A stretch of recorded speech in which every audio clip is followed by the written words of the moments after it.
Sometimes when we think about school or work, we have these lists that grows. And every day you get up and you look at that list and you're like, you may be feeling stressed or overwhelmed or frustrated and not really sure why. Because when you have a list and you get up every day and you look at that list and think, I just need to sit down for hours and work on these things, your brain goes, no, I don't want to do that. That's it. It's one of the reasons that some people procrastinate. I want to talk a little bit about mental periodization.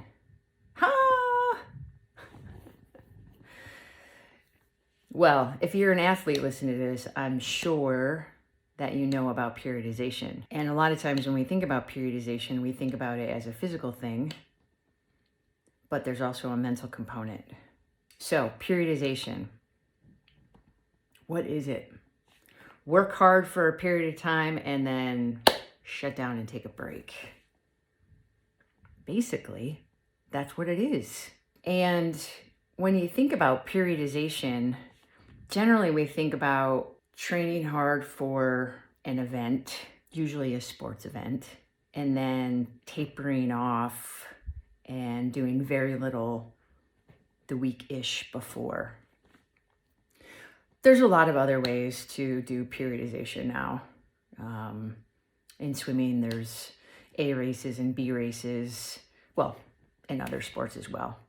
But predominantly, it is about taking some time off or slowing down before the big event.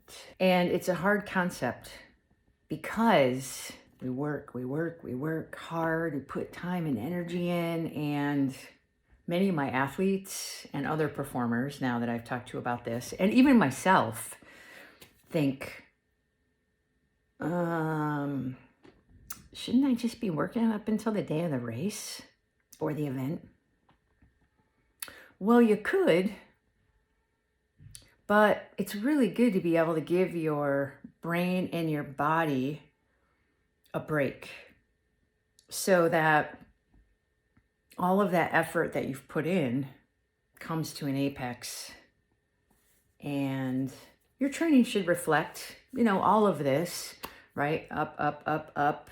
And then you get a break so your brain and your body can not completely rest, but take a little time to be ready for whatever the big event is that you're going to be doing. Let me put this in another term. It can be so helpful if you have a work break, a consistent cycle. Why? Our brains really aren't built to just work endless amounts of hours. And one of the reasons we get distracted is because we have these other things that we want to do or don't know when we're going to be able to get to them. Our brain is like, ooh, wow, I really want to, get to answering those text messages I have, or I need to get back to my friend, I should call her. Right? And your brain fears that you're never going to get to those things because you have umpteen number of hours to work on your list, right? One of the big recommendations I make is to break it up.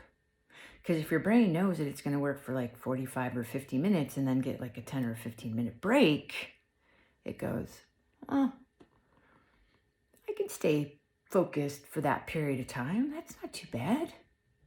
Every day, whatever it is that you're doing, I know you're putting a lot of time, work, and energy into it.